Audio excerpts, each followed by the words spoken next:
pa Amerikën nuk do kishte NATO, padyshim.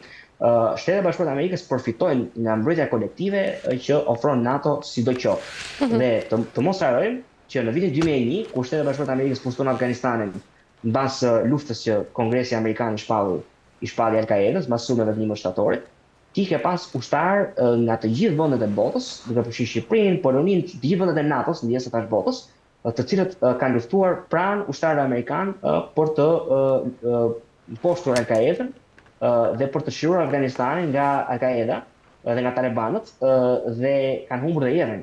Pra, nocioni që Shtetet e Bashkuara të Amerikës nuk përfitojnë nga NATO dhe që nuk ka rëndësi nëse shkatërrohet NATO apo jo, ose ne na duhet Groenlanda më shumë se NATO, është absurditet. E qartë, Aurel, ndërkaq marrëdhëniet mes SBA-s dhe Europës janë përballur me tensione të reja, veçanërisht pra në çështjet që lidhen sigurisht me Groenlandën, por dhe interesat ekonomike dhe strategjike atje. Sa real është rreziku, Aurel, që këto përplasje të kthehen në një krizë të hapur transatlantike? Unë mendoj që i janë kthyer në një krizë të hapur transatlantike. Nuk është më rrezik, është realitet. Domethënë, po të shikojmë pak të mesazhet që presidenti Trump ka shkëmbyer me liderët e Danimarkës dhe Norvegjisë, që janë çuar ambasadorëve të këtyre vendeve në DC. Pra, me që ju nuk më dhatë çmimin Nobel të paqes, unë tani nuk mendoj më për paqen. Mesazhet që Trump ka shkëmbyer me Emmanuel Macron dhe me Mark Rutte, ku ata në një farë mënyrë i lëpien, i thonë ke bërë një punë shumë mirë me Iranin, me Sirinë, e mendon shumë mirë NATO-n, por të pjesën e Groenlandës nuk arrin dot ta kuptojmë. Fakti që Kanadaja pas disa vitesh, domethënë që e pa precedent, nënshkruar një marrëveshje të marrëdhënieve strategjike me Kinën komuniste, sepse nuk sheh më Rusin si rrezik apo nuk sheh më Kinën si rrezik, por sheh Shtetet e Bashkuara. Që në fakt edhe i poshtë vetë qëllimin e doktrinës Monroe, se Trumpi pra unë rrëzoha Madurën se aty kishte influencë kineze. Në një kohë kur tani me këto veprimet e tij ai ka influencën kineze si në Kanada. Dhe për të mos folur pastaj për faktin që Alexander Stubb, që është kryeministri i Finlandës, të delë për herë të parë nuk të fletin për një rend liberal, por të flet për value-based realism, pra realizëm i bazuar në vlera, që është një miksim, një hibridizim i shkollës liberale dhe shkollës realiste, por të gjitha këto në një farë mënyrë fut pas edhe faktin që dje në Davos Howard Lutnick, që është sekretari i Tregtisë së Bashkuara të Amerikës, e tha qartë që globalizmi ka dështuar, që është shkënduri edhe në vetvete, është komplet tezë idioteske, se sipas ka, domethënë arsye se unë po futem në linjë sot me tyr se nga këtu ku jam është se globalizmi ka bërë të mundur këtë gjë. Në gjëra temë tjetër, por të gjithë tona tregojnë që ka një çarje, ka një krisje të madhe brenda perëndimit kolektiv ose asaj që quhen organizatës transatlantike. Ndërkaq, Aurel, a mendon se tashmë edhe Rusia bëj përdor këtë situatë për të dobësuar dhe unitetin euroatlantik? Po sigurisht është domethënë çdo mend që Putini është shumë i gëzuar tani.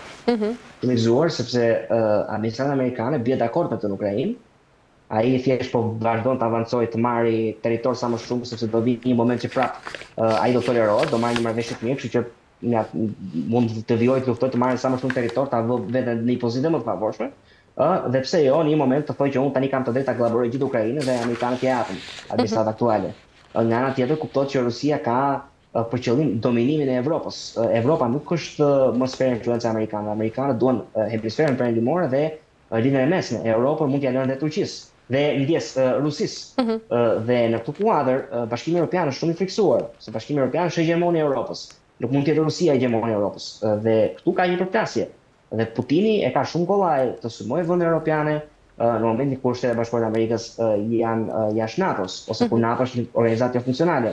E ka shumë kollaj të sulmojë vendet europiane ose të polarizojë ato, të përçajë në momentin kur në një farë mënyrë brenda kontinentit ka qasje të ndryshme në raport me politikën e jashtme. Domethënë ti ke edhe ekstremin e djathtë, edhe ekstremin e majtë. Në Evropë, të dyja ekstreme, të dyja skajet, që janë kundër idesë së riarmatimit të Europës. Janë kundër pavarësisë energjetike dhe ekonomike të Evropës. Duan që të mos ketë sanksione ndaj Rusisë, të janë të gjitha sponsorizime të Moskës. Është shumë e qartë domethënë këtë gjë. Fut pas edhe fakti që Trumpi po ja bën shumë më të lehtë. Pra nëse Putini nesër do të sulmojë Estoninë, e ka precedentin, sepse thotë, ore, kur një vend i NATO sulmon një vend të NATO-s, pse nuk sulmoka, pse një vend jo i natës nuk sulmoka ato një vend të natës. Pra çdo mund që i shkon në favor shumë rusisë. E qartë, ndërka shluar Ruel, deklaratat e fundit të ministrit të jashtëm rus për Groenlandën kanë rikthyer në debat dhe çështjen e kolonializimit dhe sovranitetit në Arktik. A mendon se këto deklarata janë vetëm retorikë politike apo ndoshta janë pjesë e një strategjie më të gjerë ruse? Rusia në një farë mënyre ka luajtur të gjithmonë me të kartën e rendit botror sovranist. Pra Rusia respekton sovranitetin e vendeve, respekton kulturat atyre vendeve, nuk kërkon të bëjë ndërrime regjime siç bëjnë amerikanët që heqin një diktator për të vënë një qeveri më fragjile, po që është demokratike në letër etj. Kjo është një farë mënyrë brendi ndërkombëtar i Rusisë, i politikës së Moskës. Kuptohet që kjo është shfarë vërtet sepse Rusia ka pushtuar, ka aneksuar Transnistrinë nga Moldavia, ka aneksuar Abkhazinë dhe Osetinë Jugore nga Gjeorgjia, ka aneksuar Krimen dhe Donetskun dhe Donbasin nga Ukraina, ka nisur një luftë në Ukrainë me ushtar të vetët në 24 shkurt të vitit 2022, po mbushen gati 4 vite që nga barbaria e ruse aty. Domethënë, këto janë thjesht letër, por realiteti është ky që po të them unë që Rusia nuk e respekton fare sovranitetin e vendeve. Dhe në këtë kuadër e gjithë retorika e Rusisë për sovranitetin e Groenlandës, nëse ka një retorikë që s'kam gjë nga pala ruse, është retorikë koti. Nga ana tjetër, arsyeja pse ti mund mos ke zgjuar asgjë nga pala ruse për pjesën e sovranitetit të Arktikut, është sepse nuk e ka Rusia prioritet këtë gjë. Rusia i ka falë Alaskën Shtetet Bashkuara të Amerikës. Po ta kishte prioritet Arktikun, nuk do të bënte këtë gjë.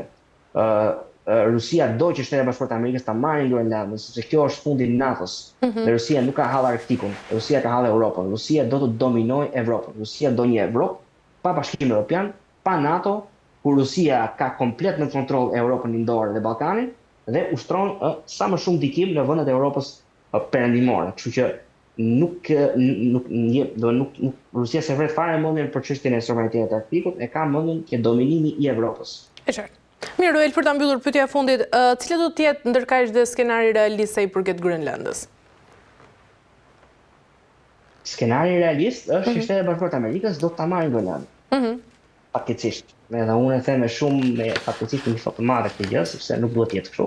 Do ta marrin ose nëpërmjet blerjes, pra duke i bërë presion Danimarkës që ta shesë, ose nëpërmjet ndonjë lloj lëvizje irredentiste në Groenland, pra Groenlanda ka vite në fakt që kërkon pavarësi nga Danimarka, po nuk duhen bashkim me Amerikën dhe ajo që Shtetet Bashkuara mund të arrijnë është që ta shkëpusin Groenlandën nga Danimarka, Groenlanda të bëhet shteti i pavarur, ta njohin dhe në OKB edhe pastaj të ushtrojnë ndikim qoftë de jure qoftë de facto mbi Groenlandën të pavarur nga Danimarka, ta kenë vetëm kontrollin e tyre, ose pastaj rasti i tretë, skenari më i keq është aneksimi me ushtri i Groenlandës, duke përdorur hard power, duke përdorur fuqinë ushtarake i Groenlandës nga Shtetet Bashkuara të Amerikës.